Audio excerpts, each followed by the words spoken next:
Antes de escuchar mi historia, suscríbete y activa la campanita, porque cada semana compartimos relatos reales de personas que lo perdieron todo y aún así siguieron de pie. Historias de traición, sacrificio y esperanza que podrían ser la tuya, la mía o la de alguien que aún lucha por no rendirse. Nunca olvidaré el sonido de esos golpes en la puerta. Eran las 6:40 de la mañana de un martes cualquiera, y yo estaba preparando café antes de ir al taller. Mi esposa aún dormía, y mis hijos, que tenían clases online por la pandemia, estaban en sus cuartos. 3 golpes secos, firmes, con ese tono que no deja espacio para la duda. Cuando abrí, vi los chalecos negros con las letras ICE en blanco. Todo se me congeló por dentro. Sentí como si el aire se hiciera más denso, como si mi cuerpo no supiera si correr, gritar o simplemente desaparecer. Uno de ellos dijo mi nombre completo con una voz neutra, como si estuviera leyendo una lista.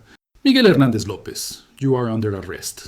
No entendí la mitad de lo que decía, pero entendí el tono, entendí la mirada. Intenté preguntar por qué, pero apenas abrí la boca, me giraron, me esposaron y me empujaron hacia la camioneta blanca estacionada frente a mi casa. Los vecinos salieron a mirar, algunos grababan con el celular, y entre ellos, parado en la acera de enfrente, con una taza de café en la mano y una sonrisa contenida, estaba él, mi vecino. Supe en ese instante. No necesitaba pruebas. Nadie más sabía mi situación migratoria. Nadie más había escuchado aquella conversación que tuvimos una semana antes, cuando me pidió prestado mi carro y le dije que no. Lo necesito solo por un par de días, hermano, me dijo entonces. Le expliqué que no podía, que ese carro era mi herramienta de trabajo, que sin él no podía llevar materiales ni hacer entregas. Vi cómo su rostro cambió, cómo su mirada se volvió dura. Está bien, respondió en tono seco. Ya verás quién necesita más. Pensé que era solo una frase de enojo. No sabía que era una amenaza. Mientras los agentes me llevaban, pude ver el reflejo de mi familia en la ventana. Mi esposa sostenía a los niños, llorando sin entender. El perro ladraba sin parar. Yo solo pensaba en el carro, en el taller, en las remesas que debía enviar esa semana a mi madre en Guerrero. Tenía 17 años en Estados Unidos. 17 años trabajando sin faltar un día. Pagando renta, impuestos falsos, enviando dinero a casa. Y todo se derrumbaba porque un hombre al que le ofrecí carne asada en mi patio, una vez, decidió arruinarlo todo por un resentimiento. Dentro de la camioneta, el aire olía a plástico y a sudor viejo. Escuchaba el crujir de las esposas cada vez que movía las manos. Intenté mirar por la ventanilla trasera, pero solo vi el reflejo de mis ojos rojos. No sabía si lloraba de miedo o de rabia. Recordé cada cosa que había hecho para mantenerme invisible, cada vez que esquivé una patrulla, cada vez que usé nombres falsos en formularios, cada vez que recé en silencio para que nadie preguntara de dónde venía. Uno de los agentes, quizás más joven, me miró un segundo y dijo, "You should have stayed quiet." No entendí bien, pero esa frase me atravesó como un cuchillo. No sabía si se refería a la denuncia, a mi vida aquí, o a haber confiado en la gente equivocada. Afuera, el sol comenzaba a salir, y mientras la camioneta arrancaba, sentí que me arrancaban también el alma. No sabía entonces que lo peor no era ser arrestado. Lo peor era entender que había sido traicionado no por un extraño, sino por alguien que conocía mi nombre, mis horarios, mis hijos y mis miedos. Alguien a quien un día saludé con respeto, sin imaginar que su sonrisa escondía la ruina de toda mi vida. Cuando crucé la frontera por primera vez, en el verano del 2003, juré que solo estaría aquí por unos años. Tenía 24 años, una mochila con 3 mudas de ropa y un número escrito en un papel húmedo. El teléfono de un primo que vivía en Houston. Caminé por el desierto durante 2 noches y un día entero. Recuerdo el sabor del polvo, la sequedad en la lengua, el miedo a los helicópteros y el sonido lejano de las sirenas. No vine buscando riquezas, vine buscando tiempo. Tiempo para que mi madre pudiera vivir sin deudas, para que mis hermanos pudieran estudiar y para que mi hija recién nacida tuviera leche cada mañana. Llegué sin papeles, sin inglés y sin descanso. Trabajé primero en una granja recogiendo cebollas por $40 al día, luego en construcción, después como ayudante de pintura. Dormía en un colchón inflable en el piso del garaje de un amigo. Cada dólar que ganaba lo dividía en 3: renta, comida y envío a México. Mandaba $300 mensuales sin falta. Mi madre siempre decía por teléfono, "Hijo, Dios te lo va a pagar." Yo sonreía, pero sabía que no era Dios quien lo pagaría, sino mi espalda y mis manos llenas de ampollas. En 2006 conocí a Laura, la mujer que años después sería mi esposa. Ella trabajaba en limpieza de hoteles, y yo ya había logrado conseguir un empleo estable en un taller mecánico. No era mucho, pero era digno. Empecé a soñar con quedarme, con tener un carro, un hogar, una familia que pudiera vivir sin mirar atrás. Compré mi primer carro ese mismo año, un Honda Civic viejo del 99, color azul, por $1,800. Era todo lo que tenía, pero lo traté como si fuera un tesoro. Lo lavaba cada domingo, lo guardaba bajo una lona, le cambiaba el aceite con mis propias manos. Ese carro me acompañó a todo, a mis primeros trabajos legales, al hospital cuando nació mi segundo hijo y a cada envío de remesas que hacía en la Western Union. Durante años viví en un equilibrio frágil entre la esperanza y el miedo. Nunca renové documentos, nunca pedí favores, nunca llamé la atención. Mi mundo era simple: trabajar, ahorrar, enviar dinero, amar en silencio y no confiar demasiado. Pero la vida tiene una manera cruel de hacerte bajar la guardia justo cuando crees que todo está bajo control. Para 2010 ya tenía mi propio pequeño taller, Miguel Autofix, en el garaje de la casa que alquilábamos. No era legal, pero los vecinos confiaban en mí. Arreglaba frenos, hacía cambios de aceite, soldaba escapes, cobraba justo y siempre ofrecía café. Era mi orgullo. Con lo que ganaba, pude comprar otro carro, una camioneta usada que usaba para el trabajo, mientras el Civic quedaba para Laura. Y fue justamente esa camioneta, una Ford blanca del 2004, la que años después despertaría la envidia de mi vecino. Pero en ese tiempo no lo sabía, solo sentía gratitud. Cada mañana me levantaba antes del amanecer, con las manos entumecidas por el frío, preparando café en una cafetera vieja, mientras mis hijos dormían. Me gustaba verlos descansar. Me recordaban por qué valía la pena todo. Porque, aunque no tuviera papeles, ni vacaciones, ni seguro médico, tenía algo que muchos olvidan tener: propósito. A veces, en los fines de semana, manejaba hasta el lago con mis hijos y les decía: miren bien este país, es duro, pero también es hermoso. Todo lo que tengo se lo debo al trabajo honesto. No sabía que algún día esas mismas palabras me dolerían tanto. Hoy, desde la distancia, pienso en ese Miguel de hace 20 años y lo veo como a otro hombre. Uno que creía que el esfuerzo bastaba para ganarse el derecho de quedarse, que pensaba que si hacías las cosas bien, nadie se atrevería a tocarte. Qué ingenuo era, qué ciego, porque en este país bastó una llamada anónima para borrar 20 años de sudor. Y todo comenzó con ese sueño americano que juré vivir solo por unos años, un sueño que me dio todo y me lo quitó todo. Nunca imaginé que sobrevivir en este país sería tan caro, no solo por el dinero, sino por el alma que uno deja en cada jornada. Los primeros años fueron un infierno envuelto en esperanza. Trabajaba en construcción de lunes a sábado, 12 horas al día, bajo un sol que quemaba la piel y un capataz que gritaba más fuerte que las máquinas. Al principio me pagaban en efectivo, $9 la hora, sin descanso, sin seguro, sin nombre. Pero yo aceptaba todo, porque cada billete que guardaba significaba comida para mi madre, medicinas para mi hermano menor y un poco de dignidad para mí. Recuerdo las manos agrietadas, el olor constante a cemento y sudor. Había días en que me dolían tanto los brazos que ni podía cerrar los dedos para comer. Dormía en una colchoneta sobre el piso, con el ruido de los trenes pasando cerca del apartamento viejo donde vivíamos 6 hombres. A veces, cuando todos dormían, yo encendía el teléfono y escuchaba los mensajes de voz de mi madre. «Hijo, no te preocupes por nosotros, estamos bien, guarda para ti». Y yo lloraba en silencio porque sabía que mentía. Sabía que no estaban bien. Mandaba $250 o $300 cada mes. No importaba si tenía que comer arroz con huevos toda la semana. Enviaba dinero sin falta. Era mi manera de seguir conectado a casa. En 2005 logré ahorrar lo suficiente para comprar mi primer celular con cámara. Le mandé fotos a mi familia. Mi casco amarillo, mi sonrisa cansada, el camión donde cargábamos materiales. Ellos decían que parecía feliz. Pero la verdad es que estaba solo. Hubo noches en que pensé en regresar, cuando veía compañeros deportados o escuchaba que habían muerto cruzando de nuevo. Pero algo en mí me decía que aún no era tiempo, que tenía que resistir. Solo un año más, me repetía cada enero. Y así pasaron los años, uno detrás de otro, hasta que ya no sabía en qué momento el sacrificio se convirtió en rutina. En 2007 me mudé a un pequeño vecindario en las afueras de Dallas. Era tranquilo, con casas de madera, jardines pequeños y vecinos que saludaban sin preguntar demasiado. Allí conocí a un hombre llamado Robert, el mismo que años después se convertiría en mi verdugo disfrazado de amigo. En ese entonces parecía buena persona. Me ofreció una cerveza el primer día, me ayudó a cambiar una llanta del carro y hasta me recomendó un taller donde podía conseguir repuestos más baratos. Yo confié, porque en este país, cuando alguien te tiende la mano, uno quiere creer que es sincero. Con los años fui mejorando. Aprendí inglés básico, conseguí más clientes, incluso empecé a trabajar los domingos para comprar mi camioneta Ford. Ese vehículo era mi símbolo de victoria. Cada vez que lo veía estacionado frente a la casa, recordaba los años de dolor, los días de hambre, los turnos sin dormir. Me hacía sentir que finalmente estaba saliendo del túnel. pero también comencé a notar cómo el éxito, por pequeño que fuera, despertaba algo en la gente. Algunos vecinos me miraban con curiosidad, otros con envidia. Robert, en especial, cambió su forma de hablar. Ya no me decía hermano, sino Miguel, el mecánico que se cree americano. Lo tomé como una broma. Nunca pensé que esas palabras escondían veneno. En 2012, cuando la vida parecía estabilizarse, mi madre enfermó en Guerrero. Empecé a mandar más dinero, casi la mitad de lo que ganaba. Trabajaba hasta el cansancio y llegaba a casa solo para dormir unas pocas horas. Laura me pedía que descansara, que pensara en mí, pero yo no podía.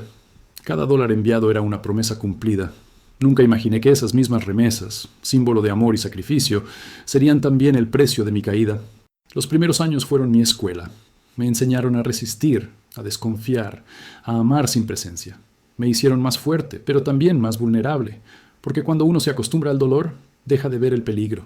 Y así fue como, sin saberlo, yo mismo abrí la puerta al enemigo que un día destruiría mi vida.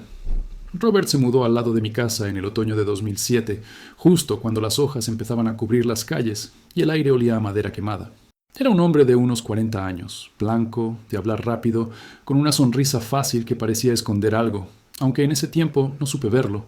Vivía solo, recién divorciado, con un perro viejo llamado Duke, que siempre se escapaba hacia mi jardín. La primera vez que cruzamos palabras fue porque ese perro se robó una de las pelotas de mis hijos. Robert vino a disculparse, me dio la mano y me ofreció una cerveza. Fue así como empezó una relación que, durante años, confundí con amistad. Al principio era amable, incluso servicial. Me prestaba herramientas, me ayudaba a cambiar el techo del garaje cuando llovía, me contaba historias de su vida como si buscara a alguien que lo escuchara. Yo lo invitaba a mis asados los domingos, cuando el olor de la carne se mezclaba con la risa de mis hijos y el ruido del fútbol en la televisión. Robert siempre traía cerveza y hablaba en voz alta, como si quisiera que todos lo oyeran. En esas tardes yo sentía que por fin pertenecía a un lugar.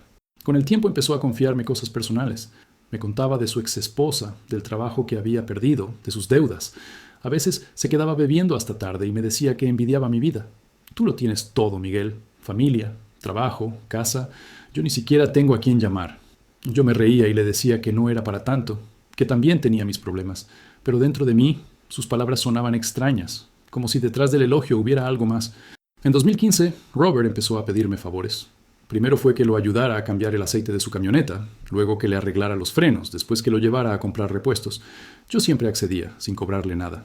Lo hacía por cortesía, por costumbre, porque así me habían enseñado en México, que un buen vecino es casi como un hermano. Pero con el tiempo, esos favores se hicieron más exigentes. Llamaba a cualquier hora, pedía cosas sin decir por favor y a veces entraba en mi propiedad sin avisar, solo para saludar. Una tarde de verano, cuando el calor era insoportable y yo estaba terminando un trabajo, se presentó en mi taller con una sonrisa y una cerveza en la mano. Hermano, necesito un gran favor. Préstame tu camioneta por 2 días. Tengo que ir a Oklahoma a visitar a mi madre enferma. Dudé unos segundos. Le expliqué que no podía, que tenía 3 reparaciones pendientes y que ese vehículo era mi única herramienta para trabajar. Su cara cambió de inmediato. La sonrisa se borró y su mirada se volvió fría, distante. ¿Así que no puedes ayudarme? Pensé que éramos amigos. Le dije que lo sentía, que podía llevarlo si quería, pero no prestarle la camioneta. No necesito chofer, respondió con desprecio, y se fue dando un portazo. Esa noche me costó dormir, no porque temiera algo, sino porque me dolía haberlo decepcionado. Había compartido mi mesa, mi casa, mis historias, y ahora se marchaba ofendido por un carro. Pasaron los días, y su actitud cambió por completo. Ya no me saludaba, no sacaba la basura al mismo tiempo que yo, no se acercaba al taller. Lo vi varias veces mirando desde su ventana, observando quién entraba o salía de mi casa. Incluso escuché rumores de que andaba hablando mal de mí con otros vecinos, diciendo que trabajaba sin licencia, que recibía dinero por debajo de la mesa. No le di importancia. Pensé que era resentimiento pasajero. Pero esa distancia se convirtió en silencio, y ese silencio en algo más oscuro. Lo supe cuando, una mañana, encontré mi buzón abierto y dentro había una nota anónima. No todos tus amigos lo son. No le conté a Laura. No quise preocuparla, pero algo en mi estómago me decía que algo iba mal. Hoy, cuando recuerdo su mirada aquella tarde en que le negué la camioneta, comprendo que fue en ese instante cuando mi destino empezó a torcerse. No fue la llamada Alice la que destruyó mi vida. Fue esa cerveza caliente en su mano y esa sonrisa que se congeló justo antes de marcharse. Fue ahí, en ese pequeño momento de orgullo y rabia, donde nació la venganza, que me costaría todo lo que había construido en 20 años. Todavía recuerdo el día exacto. Era un viernes de julio, el calor pegaba fuerte y el aire olía a gasolina y polvo del taller. Robert llegó sin avisar, con su gorra al revés, las gafas de sol colgando del cuello y un tono de voz demasiado amistoso para alguien que no me hablaba desde hacía semanas. «Miguel, hermano, necesito tu ayuda una vez más», dijo mientras se acercaba con esa sonrisa tensa que siempre usaba cuando estaba a punto de pedirme algo que ya había decidido obtener. Yo estaba en plena reparación de un motor. El sudor me corría por la frente y apenas levanté la vista. «¿Qué pasa, Robert?», pregunté. Él suspiró teatralmente, miró hacia la camioneta blanca estacionada en la entrada y dijo: «Necesito el carro, solo por este fin de semana. Te lo juro que lo devuelvo el lunes temprano».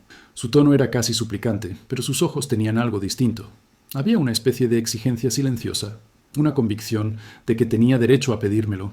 Respiré hondo y traté de ser amable. «No puedo, hermano. Tengo 3 entregas pendientes, y si no llevo esas piezas, pierdo a mis clientes». Pensé que entendería, que se iría molesto pero resignado. Pero no. Se quedó ahí, cruzado de brazos, su mandíbula apretada, su sonrisa desapareciendo poco a poco. «¿En serio no puedes ayudarme ni una vez?», dijo. «Después de todo lo que he hecho por ti». Me quedé en silencio unos segundos. No sabía qué responder. No recordaba qué era ese todo del que hablaba. Sí, me había prestado herramientas. Sí, habíamos compartido cervezas, pero nada más. Antes de que pudiera explicarlo, Robert dio un paso más cerca. «¿Sabes, Miguel? La gente aquí dice que eres buen tipo, pero también dicen que escondes algo, que trabajas demasiado para no tener papeles». Esa frase me dejó helado. No supe si era una amenaza o una provocación. Me limité a decirle que tenía que volver al trabajo, que no podía hablar de eso. Él se rió. «Tranquilo, hombre. Solo digo que sería una lástima que alguien malinterpretara las cosas». Se dio la vuelta, miró la camioneta una última vez y se fue silbando. Esa noche le conté a Laura lo que había pasado. Ella me miró preocupada y dijo: «Miguel, ese hombre no está bien. Desde hace tiempo le noto algo extraño. Le prometí que lo evitaría, que no tenía por qué volver a hablar con él, pero lo cierto es que algo ya había cambiado». Durante las semanas siguientes, sentí su presencia constante. Lo veía pasar despacio frente a mi casa, detenerse a mirar mis placas, tomar fotos con el celular. Lo comenté con un amigo del barrio que me dijo: «Ten cuidado, bro. Ese tipo anda diciendo que tú trabajas sin licencia, que eres ilegal». No quise creerlo. Pensé que solo era chisme, que se cansaría. Pero el 4 de agosto, justo una semana después de aquella conversación, noté un carro gris estacionado frente a mi casa durante todo el día. Dentro, 2 hombres con gafas oscuras. No lo relacioné con nada, pero sentí algo en el pecho, una presión rara, como una advertencia. Esa noche no dormí. A la mañana siguiente, cuando salí a trabajar, el carro ya no estaba. En su lugar, vi a Robert regando su jardín. Fingió no verme, pero su perro ladraba con una agresividad extraña. Lo saludé por costumbre y él levantó la mano sin decir palabra. Esa fue la última vez que lo vi antes de la detención. Ahora, cada vez que cierro los ojos y repaso ese momento, entiendo que ese pedido imposible no era un favor, era una prueba. Quería comprobar hasta dónde podía manipularme, cuánto poder tenía sobre mí. Y cuando se dio cuenta de que no podía controlarme, decidió destruirme.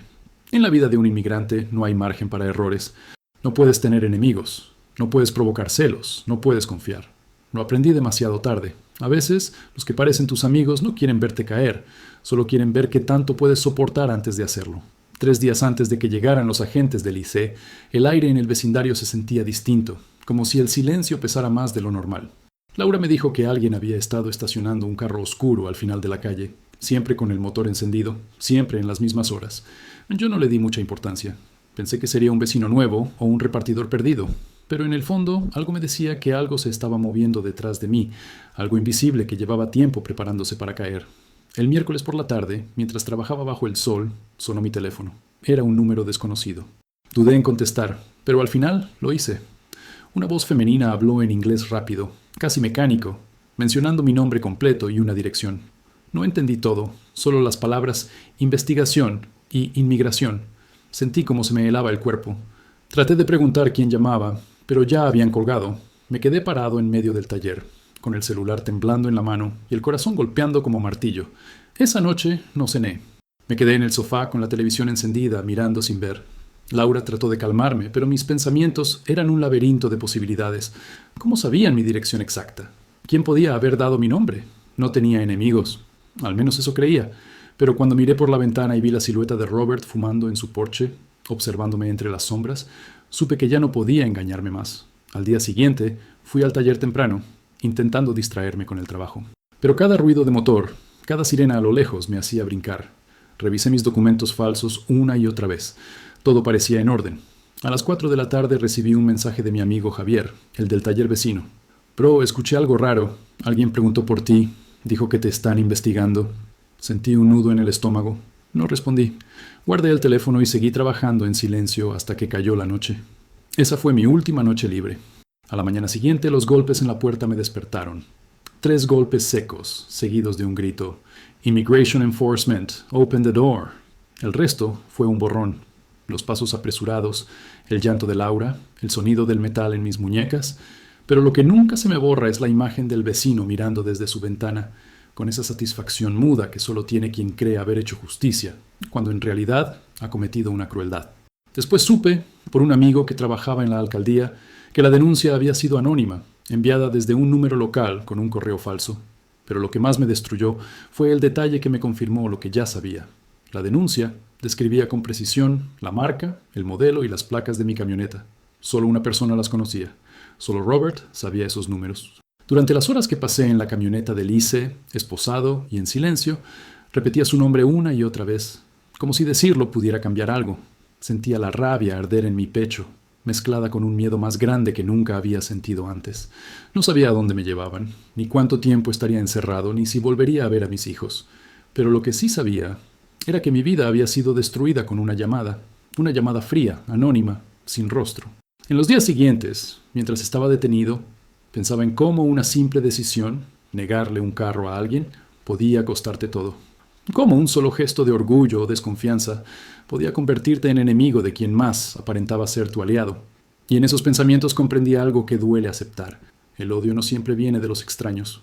A veces viene del que te mira sonriendo cada mañana, del que conoce tu rutina, tus miedos, tus puntos débiles. Esa llamada anónima fue el sonido más caro de mi vida. No hubo pruebas, ni testigos, ni oportunidad de defenderme antes de ser llevado. Solo una voz que apagó 20 años de trabajo, sacrificio y silencio. Y mientras el eco de esa voz se repetía en mi cabeza, supe que ya nada volvería a ser igual. Nunca había sentido un frío tan cruel.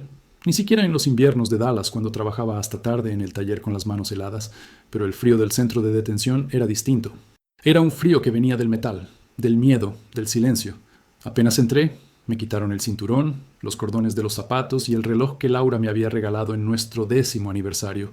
Todo lo que había sido parte de mi vida quedó dentro de una bolsa con mi nombre mal escrito. El edificio era gris, sin ventanas visibles, y olía a desinfectante barato y desesperación.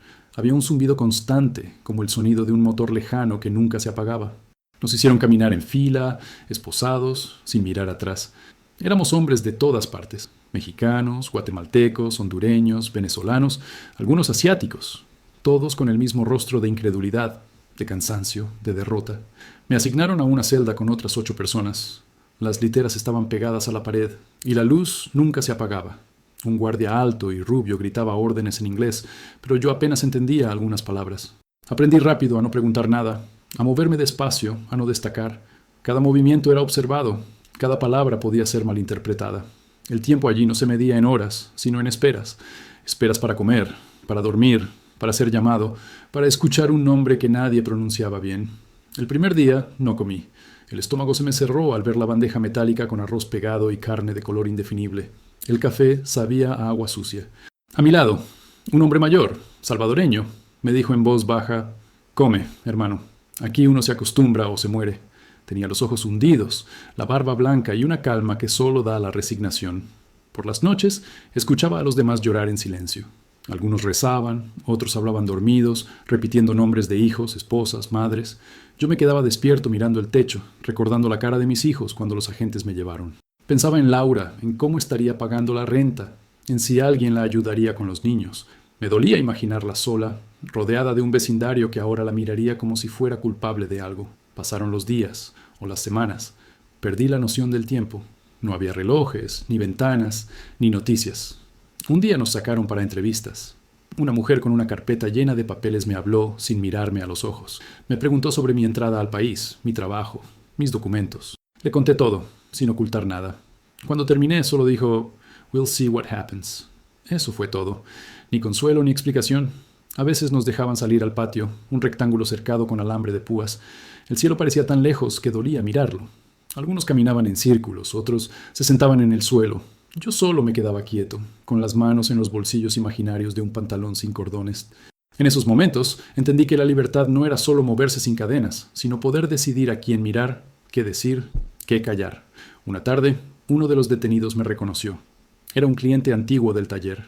Me miró sorprendido y me dijo: «Tú arreglaste mi carro hace años. ¿Qué haces aquí?». No supe qué responder.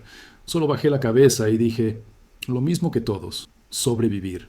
Esa noche, al volver a la celda, alguien dejó en mi litera un pequeño papel arrugado.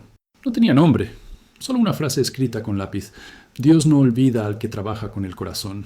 No supe quién lo había puesto, pero esas palabras me dieron fuerza. Allí dentro aprendí que el infierno no siempre tiene fuego. A veces tiene luces frías, voces sin nombre y un eco constante de llaves abriéndose y cerrándose. Aprendí también que la dignidad se mide por lo que uno guarda dentro cuando ya no tiene nada afuera. Y mientras las noches se alargaban y el frío se volvía parte de mi piel, empecé a entender que esa no era solo una prisión. Era el espejo de mi vida entera. 20 años escondiéndome, temiendo cada toque en la puerta, cada mirada sospechosa. Allí, en esas paredes heladas, mi historia estaba llegando a su juicio más cruel. Habían pasado 2 semanas desde mi detención cuando escuché mi nombre por primera vez en la lista de llamadas: Hernández López, Visit. El guardia lo pronunció mal, pero supe que era yo. El corazón me latía tan fuerte que apenas podía caminar.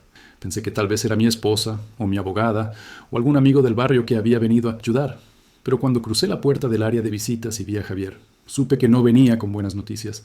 Nos sentamos frente a frente, separados por un vidrio grueso, con un teléfono de plástico entre las manos. Javier era un tipo moreno, bajito, de mirada sincera. Había sido cliente mío durante años y luego se convirtió en amigo. Cuando levantó el auricular, su voz sonó pesada, como si le doliera hablar. «Miguel, hermano, tengo que decirte algo que no vas a querer oír». Me quedé en silencio. Él respiró hondo antes de continuar. «Fue Robert». Sentí que el aire desaparecía. «¿Qué?», logré murmurar. «Sí, Robert hizo la denuncia. Lo escuché con mis propios oídos. Estaba en el bar del vecindario, borracho, hablando con otro tipo. Dijo que tú le negaste el carro y que te iba a dar una lección. Contó todo, Miguel. Dijo que llamó a Lice usando un correo falso, que dio tu dirección, tus horarios y hasta describió tu camioneta blanca. Se jactaba de haberlo hecho». Me quedé paralizado. No podía procesarlo. Sabía que era capaz de algo malo, pero nunca imaginé tanto. Javier siguió hablando, pero su voz se mezclaba con el zumbido en mis oídos.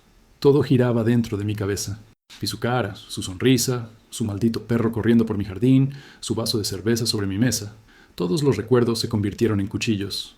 «¿Y Laura?», pregunté al fin, con la voz quebrada. «Está bien, está resistiendo, pero está asustada. Dice que Robert anda diciendo que tú hacías cosas ilegales, que solo hizo lo correcto denunciando».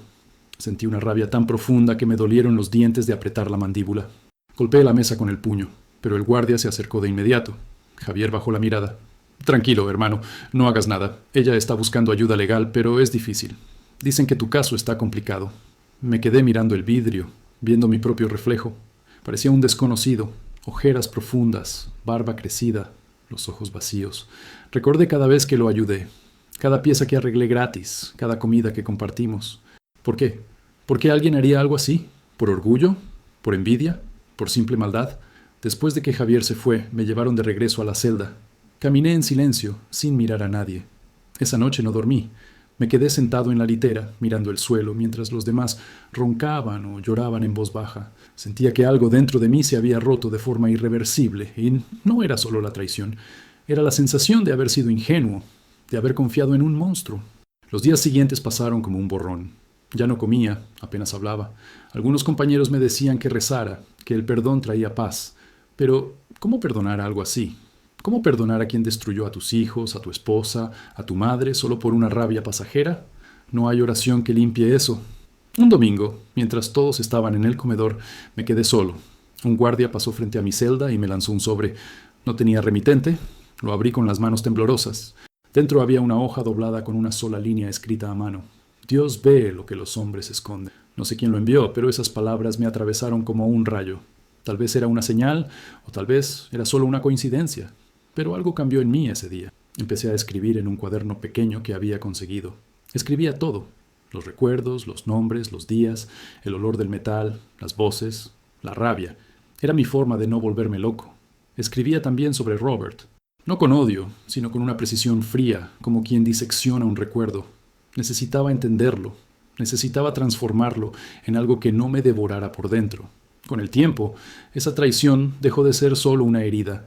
Se convirtió en mi prueba más grande, porque entendí que, aunque me había quitado todo, no podía dejarle también mi alma. Esa noche, por primera vez desde que me arrestaron, recé, no por Robert ni por mí, sino por mis hijos, para que nunca creyeran que el mal siempre gana, para que supieran que su padre no se rindió, aunque el mundo se le vino abajo. El día del juicio amaneció nublado, con ese tipo de cielo que parece anunciar tragedias. Nos despertaron antes del amanecer, nos dieron un desayuno insípido y nos hicieron formar en fila.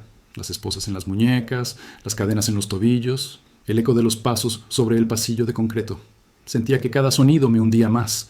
Nos subieron a una camioneta blanca sin ventanas, y durante todo el trayecto al tribunal solo pensaba en una cosa: si mi esposa habría logrado llegar. Cuando entré en la sala, el aire estaba helado, como si el mismo edificio quisiera recordarme que allí no había lugar para la esperanza. Me sentaron frente a una mesa con una abogada pública que apenas me miró. Era joven, rubia, con ojeras de cansancio. Tenía tantos casos encima que ni siquiera sabía pronunciar bien mi nombre. Miguel Hernández. Ok, let's see what we can do. Su tono era correcto, pero vacío, sin vida. Le expliqué lo que había pasado, cómo me habían denunciado, cómo llevaba 20 años trabajando sin causar problemas. Ella asentía mientras tomaba notas, pero en sus ojos podía ver lo mismo que veía en los guardias. Rutina. El juez entró poco después. Era un hombre alto, de cabello blanco, con un rostro impasible. Cuando anunció mi caso, sentí que el mundo se detuvo. Todo sonaba distante. La voz del traductor, las páginas que se pasaban, las palabras frías de los documentos. Mi abogada intentó argumentar que yo no representaba peligro, que tenía familia, hijos ciudadanos estadounidenses, y que había contribuido durante años a la comunidad. Pero el fiscal, un hombre de traje gris y mirada gélida, respondió con una frase que aún me retumba en la cabeza. He broke the law the moment he stepped into this country. That's all that matters. Solo eso. No importaron los impuestos pagados con números falsos, ni las remesas, ni los años de trabajo sin descanso. Nada. En ese momento comprendí que para ellos no era un padre, ni un trabajador, ni un hombre. Era solo un expediente con un número, un cuerpo más en una lista. Cuando el juez pronunció su decisión, no grité, no lloré. Dijo que sería deportado en un plazo de 30 días. 30 días para dejar atrás mi vida, mi casa, mi familia. Vi a Laura sentada en la última fila. Sus ojos estaban hinchados de tanto llorar. Sostenía entre las manos un sobre con mis papeles, inútiles ahora. Detrás de ella, mi hijo mayor me miraba sin entender. Tenía apenas 12 años y ya estaba aprendiendo lo que significa ser invisible. El guardia me tomó del brazo para sacarme de la sala, pero antes de salir alcancé a mirar al abogado del gobierno, que guardaba sus cosas con calma. Quise preguntarle si alguna vez había mirado a los ojos de las personas que ayudaba a destruir. Pero no dije nada. Ya no valía la pena. De regreso al centro de detención, el mundo parecía más pequeño. Los compañeros me preguntaban qué había pasado. «Me voy», dije simplemente. Algunos bajaron la cabeza, otros me abrazaron. Nadie decía mucho. Todos sabíamos que tarde o temprano ese era el final para la mayoría. Esa noche, en mi celda, escribí una última carta para Laura. Le pedí que no odiara a nadie, que cuidara a los niños, que no dejara que mi nombre se convirtiera en un recuerdo doloroso. Le conté que la amaba, aunque la vida me estuviera expulsando lejos de ella. Dije que volvería, que de alguna manera lo haría. No sabía si mentía o si simplemente necesitaba creerlo. Durante los días siguientes esperé la fecha como quien espera su propia ejecución. Vi partir a otros antes que yo, algunos llorando, otros riendo por nervios. Nadie sabía qué era peor, irse o quedarse con la esperanza. Cuando finalmente escuché mi nombre en la lista de deportación, no sentí miedo, sentí vacío, un silencio tan profundo que ni siquiera mis pensamientos hacían ruido. El día de la partida, al subir al avión, miré por última vez el cielo americano. No era el mismo que había visto cuando llegué en 2003. Era más lejano, más gris, más ajeno. Y mientras la nave despegaba, supe que no solo me estaban deportando del país, me estaban deportando de mi propia historia. Pero lo que ellos no sabían es que la historia no había terminado, que aún quedaba algo dentro de mí que no podían deportar. La verdad de lo que había vivido, de lo que había dado, de lo que había perdido. Y esa verdad, algún día, alguien tenía que escucharla. La madrugada del día en que me llevaron al aeropuerto fue la más silenciosa de mi vida. Ni siquiera los guardias hablaban. Nos hicieron formar en una fila de 20 hombres, todos con los mismos uniformes azules, esposados de pies y manos. Algunos lloraban, otros rezaban. Yo solo miraba al suelo sintiendo que cada paso me alejaba un poco más del lugar que durante 2 décadas había llamado mi casa. Nos subieron a un autobús gris con ventanas selladas. El aire olía a metal, a miedo y a despedida. Durante el trayecto no dejaba de pensar en Laura y en los niños. Me imaginaba sus rostros al despertar y ver mi lado de la cama vacío. Había dejado una carta escondida dentro de mi caja de herramientas, la que decía que no me olvidaran, que siguieran adelante. Pero sabía que ningún papel podría llenar el vacío que dejaba mi ausencia. Cuando el autobús pasó frente a mi vecindario, miré por la rendija de la ventana y reconocí la calle. Allí estaba mi casa, la camioneta blanca estacionada frente al taller, el jardín que cortaba cada domingo y en el porche un hombre fumando. Robert. Lo vi de espaldas, con el cigarro encendido, observando la calle como si nada hubiera pasado. Un guardia me ordenó mirar hacia adelante, pero mis ojos se quedaron fijos en esa escena. En ese momento entendí que el verdadero castigo no era irme, sino saber que él seguiría allí, libre, durmiendo tranquilo, convencido de que había hecho lo correcto. Cuando llegamos al aeropuerto, el cielo estaba gris, cubierto de nubes. Los agentes del ICE nos hicieron bajar uno por uno, revisando papeles, cadenas y maletas. Nos trataron como si fuéramos objetos defectuosos que estaban devolviendo. Uno de ellos, un joven moreno con acento latino, me miró y susurró: «Lo siento, hermano». No respondí, no porque no quisiera, sino porque ya no tenía fuerzas para hablar. Nos subieron al avión como si fuéramos carga. En el asiento, junto a la ventana, mis manos temblaban. Miré por última vez el horizonte. Pensé en mis hijos, en sus risas, en la escuela donde los llevaba cada mañana. Pensé en el olor del café recién hecho que Laura preparaba antes de que saliera el sol. Pensé en los domingos, en las risas, en los partidos de fútbol. Cada recuerdo era un golpe en el pecho. Cuando el avión despegó, sentí un vacío en el estómago. Vi cómo la tierra se alejaba, cómo las luces de la ciudad se convertían en puntos diminutos. Esa era mi vida reducida a un mapa que desaparecía bajo las nubes. Me di cuenta de que no estaba solo. Muchos hombres a mi alrededor lloraban en silencio, mirando hacia abajo, aferrados a pequeñas fotos o medallas. Nadie hablaba. No había palabras para tanto dolor. Aterrizamos en Ciudad de México después de 4 horas. El aire caliente golpeó mi rostro como una bofetada. Bajé del avión con el mismo uniforme, con las mismas cadenas, hasta que un oficial mexicano nos recibió y nos hizo firmar un papel. «Bienvenido de vuelta», dijo con ironía. No respondí. ¿Volver? ¿A qué? Ya no tenía nada aquí. Ni casa, ni familia, ni futuro. Pasé la noche en un albergue improvisado cerca del aeropuerto. El colchón era duro, el olor insoportable. Afuera se escuchaban autos, bocinas, perros ladrando. Era mi país, pero ya no lo reconocía. Sentí que era un extranjero en mi propia tierra. A la mañana siguiente, salí con la mochila que me habían devuelto y $40 en el bolsillo. Caminé por la ciudad sin rumbo.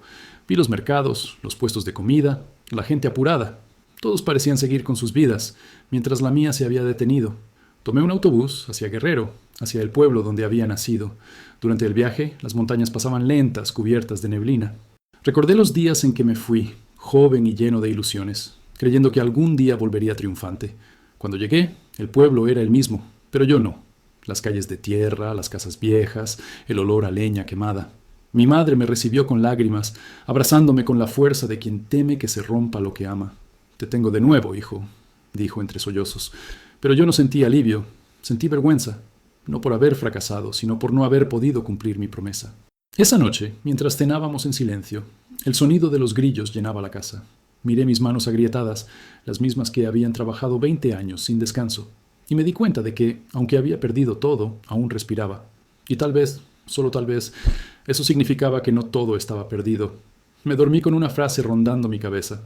Uno puede ser deportado de un país, pero no de sus recuerdos, y en esos recuerdos todavía existía la esperanza. Regresar a Guerrero fue como entrar en un sueño viejo, uno donde nada encaja exactamente como lo recordabas. Las calles seguían siendo de tierra, los árboles del camino parecían los mismos, pero las personas, no. Todo me resultaba familiar y ajeno al mismo tiempo. Caminé por la plaza principal y vi los rostros de vecinos que apenas me reconocían. Algunos me saludaban con cortesía, otros con esa mezcla de curiosidad y lástima reservada para los que regresan derrotados. Mi madre me había preparado una habitación en la vieja casa familiar. Las paredes seguían agrietadas, el techo aún filtraba cuando llovía, pero el olor, ese olor a maíz, a café y a humedad me golpeó en el pecho. Era como si los recuerdos hubieran estado esperándome, intactos, para recordarme quién fui antes de cruzar la frontera. Ella lloraba cada vez que me veía. Decía que Dios me había traído de vuelta por una razón, pero yo no lograba entender cuál. Yo no me sentía salvado, me sentía vacío. Los primeros días fueron un caos emocional. Despertaba a las 5 de la mañana como en Dallas, con el cuerpo acostumbrado al trabajo, pero no tenía a dónde ir. Caminaba sin rumbo, con las manos inquietas buscando herramientas que ya no tenía. El silencio del pueblo me pesaba. A veces me sentaba frente a la casa, mirando la carretera, imaginando que una camioneta blanca aparecería y que mis hijos bajarían corriendo, riendo como antes, pero eso nunca ocurría. Laura me llamaba cada semana desde Estados Unidos. Su voz era mi única conexión con esa otra vida. Me contaba que los niños estaban bien, que estudiaban, que ella había empezado a limpiar casas para sobrevivir. Siempre intentaba sonar fuerte, pero podía oír el cansancio en su respiración. «Te extrañan, Miguel», me decía, y yo fingía sonreír. «Diles que pronto los veré». Pero sabíamos que era mentira. Cruzar otra vez era imposible. El riesgo era demasiado grande. Intenté trabajar. Un amigo de la infancia me ofreció ayudarlo en su taller mecánico, pero aquí el trabajo no era igual. Ganaba una 10ª parte de lo que ganaba allá. Las herramientas eran viejas, las piezas escasas, los clientes regateaban cada centavo, pero al menos me mantenía ocupado. Cada vez que el olor a aceite y gasolina llenaba el aire, cerraba los ojos y por un segundo volvía a estar en mi taller de Dallas, escuchando a mis hijos reír desde la cocina. Las noches eran las peores. La oscuridad traía los recuerdos, las voces, las imágenes del arresto. A veces despertaba empapado en sudor, convencido de que los agentes volverían por mí. Otras veces soñaba con Robert, con su sonrisa torcida, con su voz repitiendo que solo había hecho lo correcto. Me despertaba con el corazón acelerado, queriendo gritar su nombre. Pero gritar no servía de nada. Nadie allá escucharía. Con el tiempo, el dolor empezó a cambiar de forma. Ya no era un fuego ardiente, sino una herida profunda que dolía al tocar. La gente del pueblo empezó a verme distinto.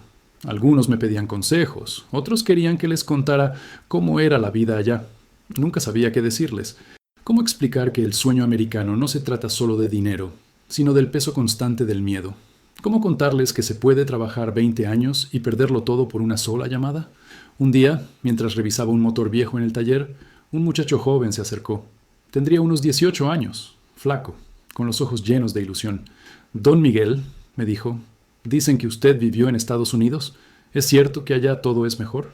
Me quedé mirándolo largo rato antes de responder. «Depende, hijo. Allá puedes ganar más, pero también puedes perderte. Puedes tenerlo todo y al mismo tiempo no tener nada». Él asintió en silencio y se fue.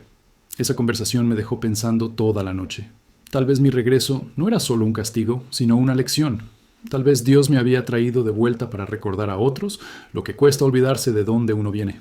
Una tarde, al volver a casa, encontré a mi madre rezando frente a una vela encendida. Me senté junto a ella. «¿Por qué sigues rezando tanto, mamá?», le pregunté. Ella sonrió sin abrir los ojos. «Porque todavía estás aquí. Porque mientras respires, hijo, todavía hay un propósito». Esa noche me quedé mirando el cielo de Guerrero, con las estrellas tan claras que parecían heridas abiertas. Por primera vez en mucho tiempo no sentí rabia. Sentí paz.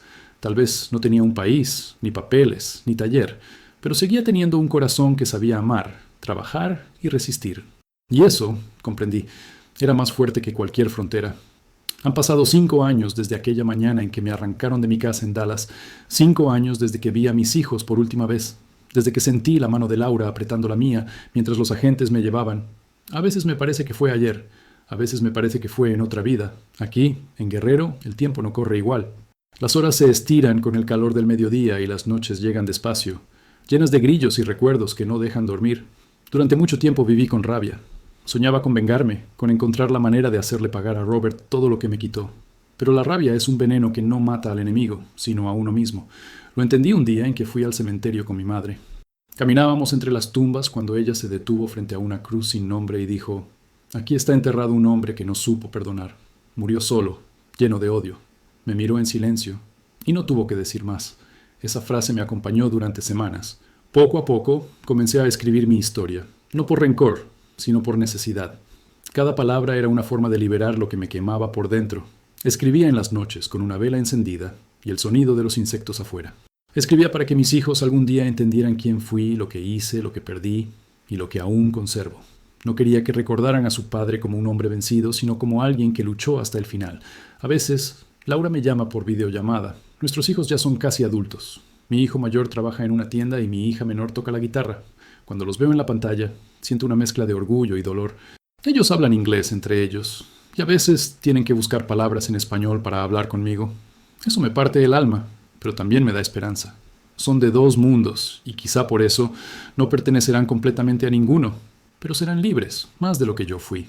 He aprendido a vivir con menos. Mi taller es pequeño, pero cada vez que arreglo un motor y vuelve a rugir, siento que también yo vuelvo a respirar. Los vecinos me respetan, y algunos me buscan no solo por mis manos, sino por mis palabras. Dicen que tengo paciencia, que sé escuchar. Tal vez es cierto. El dolor enseña a escuchar de verdad. Nunca volví a saber de Robert. A veces me pregunto si duerme tranquilo, si alguna vez sintió remordimiento, pero ya no deseo que sufra, porque entendí que el castigo más grande para un traidor es vivir sabiendo que traicionó, que su nombre está marcado con la sombra de lo que hizo.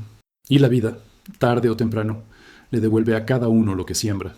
Un día, sentado frente al taller, un joven se me acercó. Era el mismo que años atrás me había preguntado si en Estados Unidos todo era mejor. Me contó que estaba por cruzar la frontera. Me miró con los mismos ojos que yo tenía a los 20. Le dije solo una cosa: no olvides quién eres. Allá puedes ganar todo, pero nunca pierdas tu alma, porque sin eso no valdrá la pena. Él asintió y se fue. Y en su paso apurado vi reflejada mi propia historia, repitiéndose, como un ciclo que nadie puede romper del todo. Esa noche escribí la última página de mi cuaderno. Escribí que el perdón no borra el pasado, pero limpia el corazón, que la vida no siempre se trata de ganar, sino de resistir sin volverse piedra, y que, aunque me deportaron de un país, sigo siendo dueño de mi destino. A veces, cuando el sol se pone detrás de las montañas, cierro los ojos y escucho el ruido lejano de un motor. En mi mente, suena igual que mi vieja camioneta blanca, y me gusta imaginar que, en algún lugar, mis hijos la usan para ir a trabajar, para seguir adelante, que la vida sigue, incluso después de la caída.